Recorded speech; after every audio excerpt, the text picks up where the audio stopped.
Bienvenue dans ces journaux, mesdames et messieurs, bonsoir et tout de suite prenons le sommaire.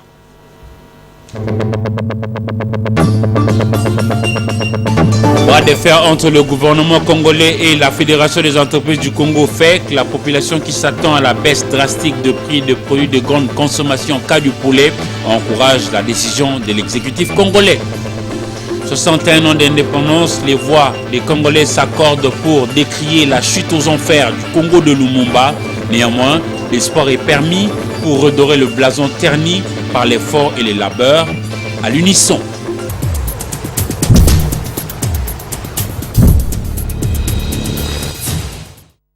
L'actualité de ce soir partira du boulevard du Roi Baudouin situé dans la commune de Lagombe à la primature pour dire que le développement socio-économique de la province de la Mongala a été au centre des entretiens entre le Premier ministre chef du gouvernement Samalukonde Kyenge Jean-Michel et les caucus des élus députés nationaux et sénateurs de cette province précitée. Ici, en République démocratique du Congo, ces élus ont entre autres dénoncé un réseau qui bloquerait les fonctionnements harmonieux de cette province à partir de la capitale Kinshasa. Suivez ces reportages. Le développement socio-économique de la province de la Mongala au centre des échanges entre le Premier ministre Samalukonde Kyenge et les caucus de députés nationaux et sénateurs de cette province. Les députés nationaux et sénateurs de la province de la Mongala, nous venons d'être reçus par le Premier ministre en vue d'échanger sur la situation politique et sécuritaire délétère dans cette province de la Mongala. Nous avons passé en revue toute la situation qui est à la base du dysfonctionnement de la province de la Mongala aujourd'hui. Le Premier ministre a été très attentif à nos préoccupations et il nous a promis que lui et son gouvernement ils vont s'impliquer pour que la paix revienne dans la Mongala et que cette province revienne à une situation normale de fonctionnement. Le deuxième problème que nous avions échangé avec le Premier ministre, c'est le problème lié au développement de cette province qui est aujourd'hui embourbée. Le Premier ministre nous a rassuré que dans le cadre de son programme, il va s'investir pour que le grand dossier de ces provinces, notamment le problème des infrastructures, soit une priorité dans son gouvernement. Et nous nous sortons très très rassurés que le gouvernement va commencer dans le cadre de son programme à tenir compte des difficultés de cette province. Les députés sénateurs congolais sont sortis de la primature avec des réponses claires et précises. Entre-temps, le vice-gouverneur de la province de l'Ituri a reçu aujourd'hui, 29 juin 2021, deux projets d'éclairage public de la ville de Bunia, chef-lieu de la province de l'Ituri, de main de la MONUSCO, un projet qui s'inscrit dans la lutte contre l'insécurité urbaine d'un côté et les violences communautaires de l'autre. Sélémani Junior pour la suite.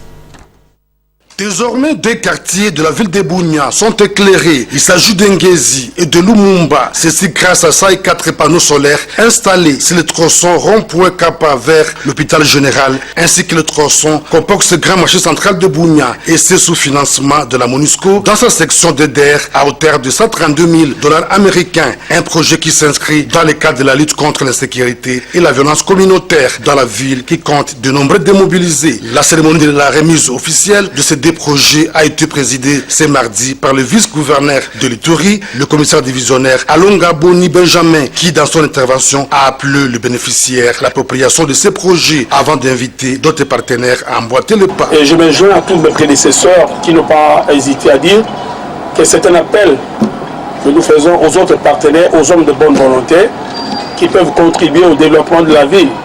Parce que l'insécurité n'est pas seulement l'apanage de l'absence d'électricité, mais aussi les bonnes volontés pour pouvoir mettre les communautés ensemble, parler ensemble, discuter ensemble, résoudre les problèmes ensemble. Nous demandons promptement aux bénéficiaires de cet éclairage public d'en faire un bon usage et de s'approprier de cette œuvre qui n'est qu'une œuvre humaine. Nous pouvons avoir beaucoup d'œuvres plus importantes que celle-là, mais du moins on se contente mieux de ce qu'on a par rapport à ce qu'on aura. Dieu merci, Binen de l'entreprise GOC explique comment les travaux ont été exécutés. Et nous avions résolu ensemble avec les partenaires de mettre les panneaux qui sont incorporés et qui fonctionnent automatiquement. Quand il y a levé des jours, ça se déclenche ou encore ça s'éteint. Et quand il fait nuit, à 18h30, le lampadaire se réallume automatiquement. L'un des bénéficiaires, rencontré au grand marché central de Bougna, déclare que cet endroit constituait une source de cambriolage et de criminalité, faute d'éclairage. La présence de cet éclairage public va beaucoup contribuer pour la sécurisation de notre quartier. Jadis, plusieurs cas de criminalité et de banditisme ont été enregistrés. À signaler que 2 projets similaires de la MONUSCO vont être lancés dans les prochaines semaines à Djougou et à Fataki. Et vous le savez, la province de l'Ituri est toujours en état de siège et le commandant de forces terrestres de forces armées de la République démocratique du Congo, le lieutenant-général Fall Sikabwe, est arrivé à Bunia pour justement renforcer la capacité opérationnelle des éléments de FARDC engagés dans la traque de forces négatives dans cette partie de la République démocratique du Congo. Regardez. L'arrivée à Bunia du commandant en charge de la force terrestre constitue une étape décisive des opérations militaires menées en Ituri dans le cadre de l'état de siège, explique le lieutenant-général Fall Sikabwe. Il y a eu des troupes que nous avons envoyées sur place ici qui sont arrivées et je suis venu pour finaliser le déploiement, la dotation et la mise en œuvre de ces troupes et afin de les mettre officiellement aux mains du gouverneur militaire afin qu'il puisse les utiliser pour sécuriser cette contrée. Selon lui, les militaires sont déjà renforcés dans la région de Boga et de Tchabi pour mater le velléité de rebelles ADF et leurs alliés dans cette zone. Au moment où je parle, le commandant second des opérations est sur place là-bas à Boga et Bukiringi pour mettre en déroute cette nouvelle menace. Il appelle la population à soutenir les autorités militaires en Ituri et les troupes sur terrain déterminées à restaurer la paix dans cette province telle que voulue par le chef de l'État congolais Félix-Antoine Tshisekedi, commandant suprême des forces armées de l'AR des Congo. En ce qui concerne les gens qui sont là où les ADF ont commis quelques exactions, eh bien, nous sommes de cœur avec cette population, nous compatissons, ça nous fait très très mal. Avec les troupes qui sont arrivées, je crois que la population peut se tranquilliser. Rappelons que le week-end dernier, plusieurs camions transportant des nouvelles unités sont arrivés à Bunia. Ces renforts des troupes est très salué par la population iturienne. Et par extension, l'ensemble de la population de la République démocratique du Congo. La Cour militaire de Kinshasa, Matete, siégeant en matière répressive au premier degré dans l'affaire du meurtre Rossi Mukende Chimanga, a rendu hier lundi 28 juin 2021 son arrêt avant dire droit. Elle a ordonné la jonction de 2 dossiers inscrits sur le numéro RP 091/021 et 090/021 concernant le prévenu-major Karine Lokeso et le brigadier en chef Tokis Kumbo Gérard. Sylvain Kapombo Bosengele. À l'audience précédente, celle de mardi 22 juin 2021, la Cour militaire de Kinshasa Matete, qui juge le prévenu Lokeso Koso Karine, commissaire supérieur adjoint et Tokis Kumbo Gérard, brigadier en chef, tous poursuivis pour meurtre et violation des consignes, avaient soumis les parties au débat concernant la jonction des 2 dossiers. L'un, portant le numéro RP 091, concerne le prévenu Tokis et 090/021 pour la prévenue Lokeso Karine. Le ministère public, dans son avis favorable, avait soutenu la jonction évoquant l'économie de l'article 222 du Code judiciaire militaire et une jurisprudence. Position soutenue également par les parties civiles. Pour ces dernières, faire la jonction serait du bon droit et pour la bonne administration de la justice. Par contre, la défense de la commissaire supérieure adjoint, favorable à la disjonction, avait déclaré que le juge est soumis à l'autorité de la loi. Appuyer une demande de jonction par la jurisprudence est une violation de la loi, une violation des droits et libertés individuelles, avait-elle soutenu. La Cour militaire de Matete a fait observer que, dans le premier, tout comme dans le second dossier, j'eus une décision de renvoi pour le prévenu Tokis, accusé du meurtre, infraction reprochée aussi à la prévenue Lokeso Koso Karine, d'où son arrêt avant dire droit. Ordonne la jonction des causes inscrites sous le RP numéro 090/2021 et RMP numéro 2512/ILN/2021. RP numéro 091/021 et RMP numéro 6313/WBG/018, RMP numéro 2604/PMEA/2021. La Cour militaire de Kinshasa Matete a donc ordonné la poursuite de l'instruction. En société, baisse de prix de produits surgelés, nous pensons au poulet, poisson, chinchard appelé à Kinshasa communément piodi et autres articles. La Fédération des entreprises du Congo FEC conteste et veut au préalable une concertation avec le pouvoir exécutif, c'est-à-dire le gouvernement. Pendant ce temps, la population, elle, voit son espoir de manger à sa faim s'envoler. Marceline Mazé Mwakoumania, Patrick Borel Mukendi et Pati Mbouzi. Le ministre de l'économie, Jean-Marie Kalumba, met en garde les opérateurs économiques contre toute augmentation injustifiée des produits surgelés sur le marché, après les décisions du gouvernement rendues publiques à l'issue du 9e Conseil des ministres du vendredi 28 juin dernier. En effet, depuis le début de la semaine en cours, les commerçants par l'entremise de la FEC prétendent ne pas vouloir céder à l'imposition de la structure des prix des produits de première nécessité en dépit de l'insécurité alimentaire qui guette dangereusement de nombreuses familles congolaises. Ces décisions du gouvernement à caractère social, du reste saluées par la population, doivent impérativement s'appliquer pour éviter une insurrection populaire. Les réactions des consommateurs en disent long. Nous ne demandons pas mieux que la baisse des prix des produits alimentaires. Monsieur le Président Félix, il faut une solution. Nous sommes en insécurité alimentaire. C'est un problème social. Qu'est-ce qu'un opérateur va perdre ce qui a baissé prix par rapport à l'avantage à bénéficier et pas au gouvernement? Vous êtes devenus nos ennemis ou quoi? Demandez au gouvernement soit supprimer le frais de douane et certaines taxes, mais donnez-nous l'occasion avec nos familles de manger consistant. Vous refusez pourquoi? L'État connaît la provenance de tous ces produits et les différentes étapes franchies avant d'autoriser un prix. Sur base de quoi il refuse d'obtempérer?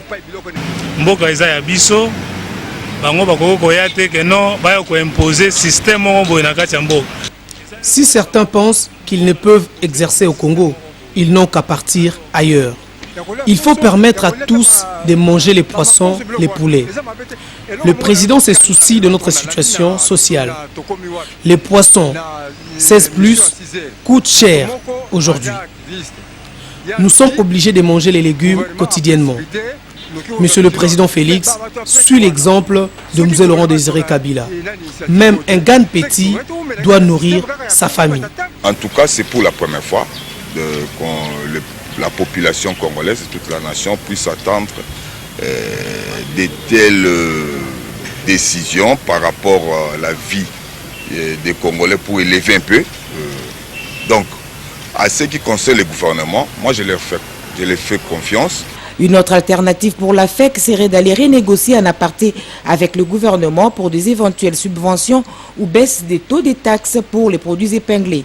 Au cas contraire, la population qui a déjà l'information risque d'opposer les boycotts. Le végétarien vive d'ailleurs plus longtemps. Tenez-les pour dit. Et la République démocratique du Congo va fêter dès demain, déjà mercredi 30 juin 2021, son 61e anniversaire de l'indépendance. Et à ce sujet, pour le professeur Joly et Sengekeli Jacques, rencontré par Popo Diakwaoum, cette date doit nous pousser plutôt à réfléchir sur comment améliorer pour garantir un avenir meilleur à notre population. Suivez. 61 ans d'existence de notre pays en tant qu'État indépendant.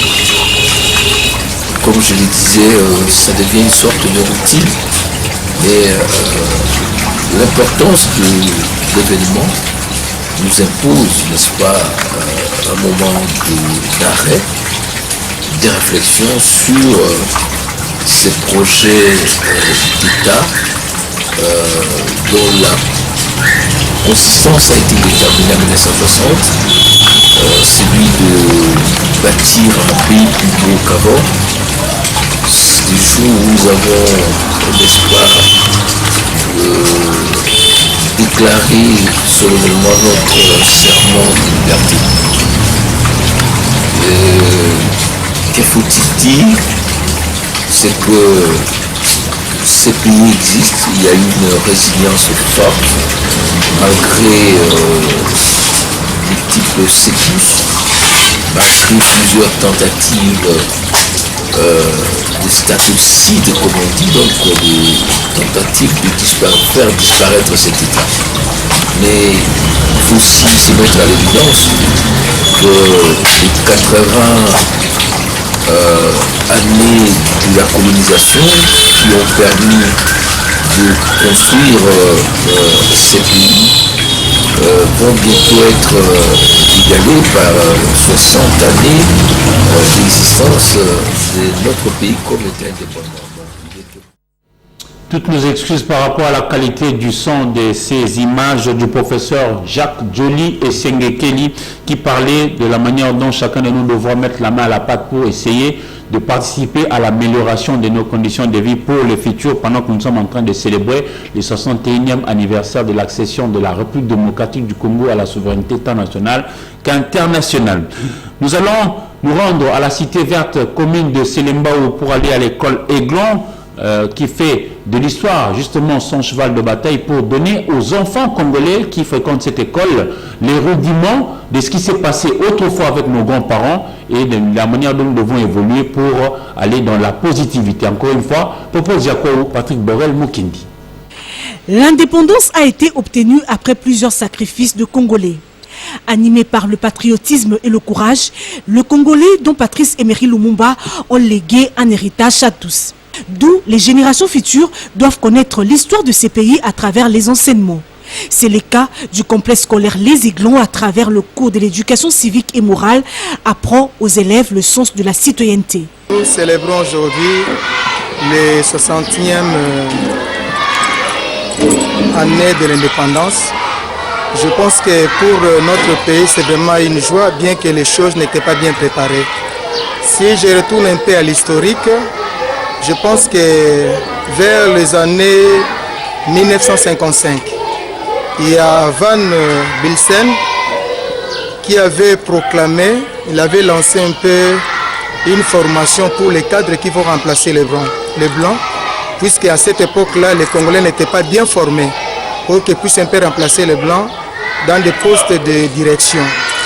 Alors, avec l'interdiction des meetings qui devaient être tenu par le président Kasavubu Bamako, alors il y avait soulèvement de la population. Beaucoup étaient morts. C'est à ce moment-là, il y avait une conférence qui a été convoquée au niveau de Bruxelles. C'est là où on avait décidé que l'indépendance du Congo sera proclamée le 30 juin 1960. Alors maintenant, là, aujourd'hui, là, nous célébrons vraiment, il y a 61 ans passés, nous sommes en train de célébrer l'indépendance de notre pays. L'histoire du pays concerne tout le monde et chacun à son niveau doit en tirer des bénéfices. Vive l'indépendance du Congo. Vous avez reconnu la voix de Sylvie Fortuné Mboula. Pas de manifestation officielle de prévue demain 30 juin 2021 suite à la troisième vague réputée virulente de coronavirus. Mais un seul événement festif, c'est la finale de la 56e édition de la Coupe du Congo de football des SMP d'Arin Club Motema Pembe Sangabalinde. C'est déjà demain mercredi à 15h30. Marceline Mazé, Mwakumania. Arme à la main, le Daring Club Motema Pembe, avec un parcours si éloquent effectué lors de la 56e édition de la Coupe du Congo de football, est plus que déterminé à soulever les trophées national qui est qualificatif à la Coupe de la CAF la saison prochaine. Et pour ce faire, les Immaculés doivent d'abord en découdre avec les Anges et les Saints de Sangabalinde. À chances égales, les deux clubs ont la même envie, retrouver le chemin de l'Afrique. Voulu dans un esprit de fair play, les deux challengers ont promis d'offrir un spectacle digne aux Congolais et expatriés ce 30 juin 2021, date qui rappelle l'obtention de l'indépendance de la République démocratique du Congo. Place au jeu avec un arbitrage dépourvu de toute partialité pour un spectacle de qualité digne d'une grande célébration. Sangabalinde, c'est encore la meilleure équipe. J'ai eu la possibilité de les voir 3 fois, donc 2 fois au stade en direct et puis sur vidéo. Donc je connais très bien leur qualité et vraiment c'est une équipe très difficile à manipuler au milieu du terrain. Comment les affronter? Je pense qu'on a aussi des qualités individuelles. On a maintenant, je suis arrivé dans l'équipe des SMP, j'ai analysé toutes les qualités individuelles de tout un chacun et ces qualités individuelles sont maintenant mises au service d'un collectif. Il y a des principes de jeu à respecter, il y a un style de jeu à respecter, une tactique à respecter et les joueurs le font très bien. Et grâce à leur qualité individuelle, je pense qu'on a un léger avantage. Vous avez vu aussi dans ce tournoi, on a 0 but encaissé. On a une défense très solide, un gardien qui est sûr de lui. Voici Inonga qui est avec moi, donc un axe central solide avec Ikoyo et Kayembe. Donc on va aussi, en plus de ça, en plus de gagner cette finale. Laurent Verschuren a été élu comme nouveau président de la fédération, de la ligue plutôt de tennis de Kinshasa. C'est là à l'issue d'une élection partielle organisée le week-end dernier. Nous sommes au cercle de Kinshasa, situé dans la commune de la Gombe, où on retrouve Patrick Borel Mukindi. Désormais, il faudra s'habituer à ces noms. Laurent Verschuren, nouveau président de la Ligue de tennis de Kinshasa, voté samedi 26 juin par le club à l'issue d'une assemblée générale ordinaire et élective partielle tenue au cercle de Kinshasa de la Gombe. L'actuel patron de la balle jaune de la capitale, qui a eu 14 voix sur les 16, a 2 missions: redynamiser le tennis et fonder une nouvelle génération. Laurent Verschuren promet d'être en harmonie parfaite avec la fédération et compte se battre comme un diable dans un bénitier pour réunir le moyen. Je voudrais créer vraiment beaucoup plus d'échanges entre les membres et entre les clubs qui sont affiliés à la Ligue, à travers surtout des compétitions, des interclubs, et aussi peut-être avec à travers un site internet, une plateforme d'échange via internet. Je sais que la fédération a des ambitions de pouvoir réorganiser ou du moins participer à la Coupe Davis, mais autant il y a une démarche administrative à faire, autant il faut aussi pouvoir préparer des jeunes. L'expérience du passé nous a montré que ces revenus-là sont trop dérisoires.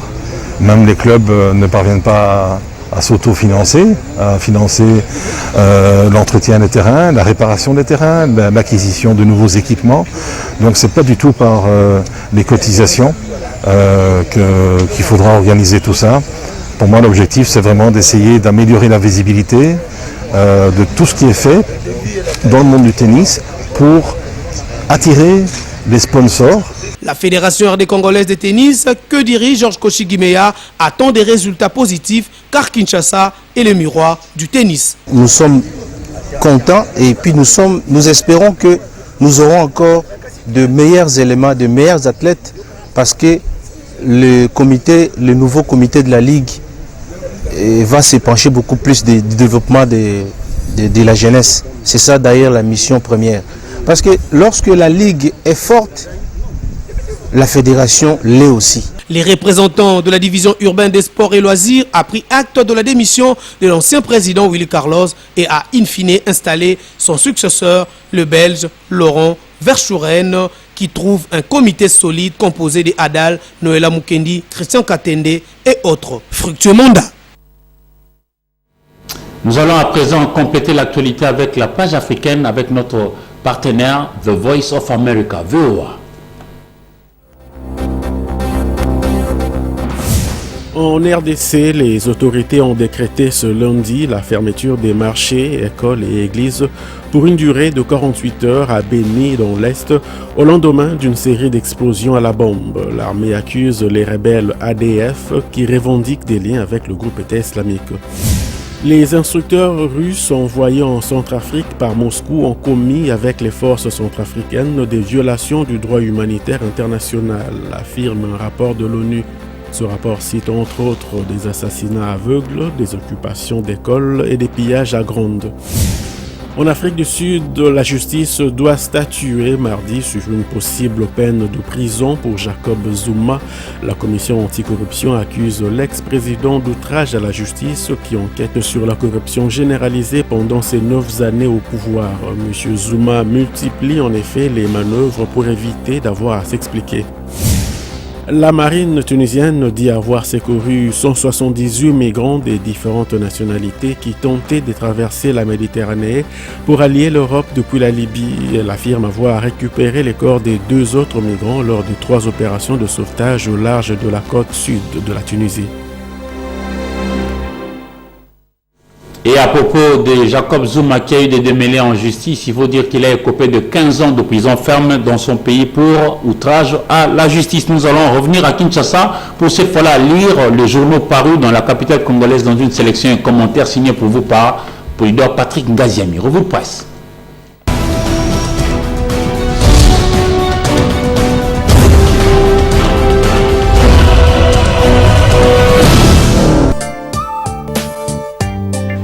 Pas d'actualité brûlante, mais tout de même quelques sujets sur lesquels l'opinion mérite d'être éclairée. Le premier, c'est bien sûr la désignation du futur président de la Commission électorale nationale indépendante, la CENI, qui risque de rééditer le feuilleton Malonda. En effet, rapporte l'avenir, dans les couloirs des discussions entre les confessions religieuses, ça sent l'odeur du désaccord. Comme à l'ancienne formule, poursuit-il, l'on fomente déjà des stratégies pour discréditer le nouveau représentant de l'église du réveil du Congo, qui fait peur, semble-t-il. Le journal parle de Denis Kadima, qui est selon lui l'actuel favori. Et la Senco craint déjà le vote, puisque selon l'article 17 de leur charte, en cas de non-consensus, rappelle le quotidien, c'est le vote. Ici, indique-t-il enfin, les catholiques qui brandissent toujours Cyril et Botoko et les protestants et Ali Bossela tremblent et veulent bloquer le processus. Mais en attendant que cette question soit définitivement résolue, renseigne Forum des As, le speaker du Sénat, Modeste Bahati, estime que la future CENI devra présenter un calendrier qui accorde priorité aux élections locales. Il l'a déclaré hier lundi 28 juin dans son discours marquant la clôture de la session ordinaire de mars. Ne s'opposant pas à l'effectivité des nouvelles élections à l'horizon 2023 en RDC, indique le quotidien, il subordonne cependant la tenue de ces scrutins à l'organisation préalable d'un recensement général de la population. Le deuxième sujet qui a défrayé la chronique ces derniers jours, c'est le dossier 500 Jeep des députés, dossier autour duquel la vérité a enfin éclaté. Pour le journal qui s'y est penché, si corruption il y a, il est inconcevable que soient corrompus même les députés FCC estampillés Joseph Kabila et ceux appartenant au camp Fayulu Muzito.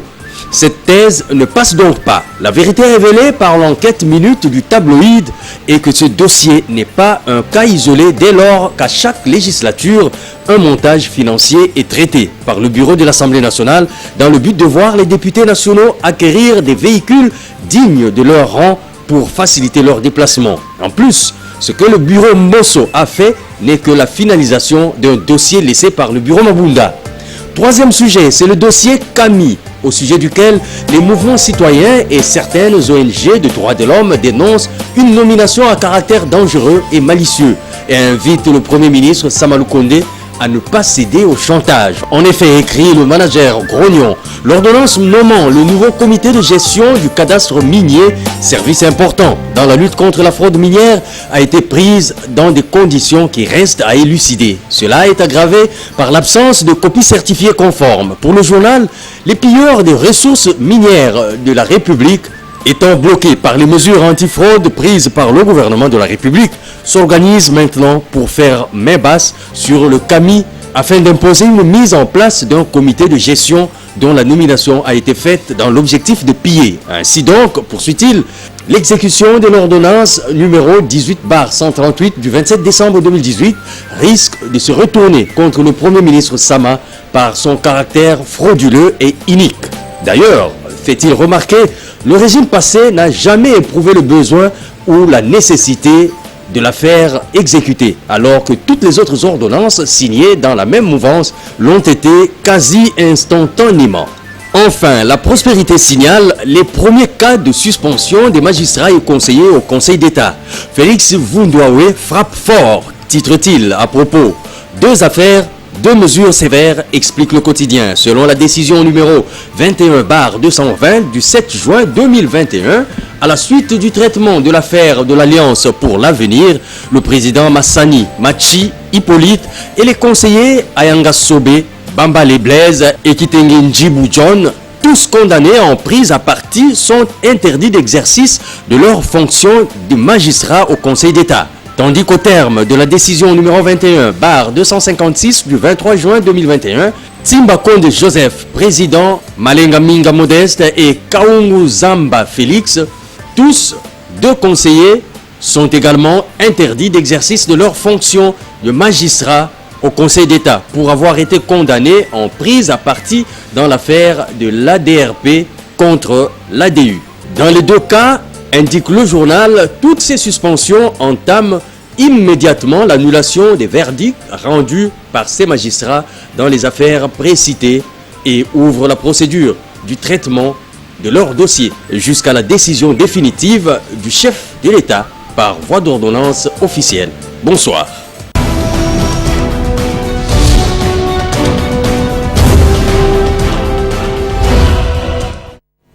Mesdames et messieurs, vous nous avez peut-être pris en cours de chemin. C'est comme ça qu'avant de nous quitter, je vous rappelle le principal titre de ce journal.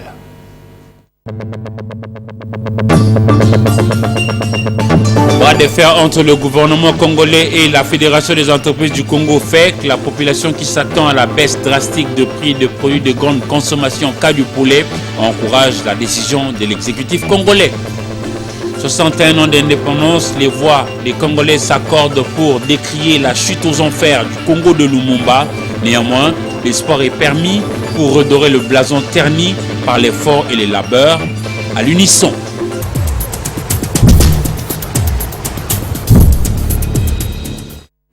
Mesdames et messieurs, ce journal est complètement terminé. Bonne fête d'indépendance dans vos familles déjà et au revoir.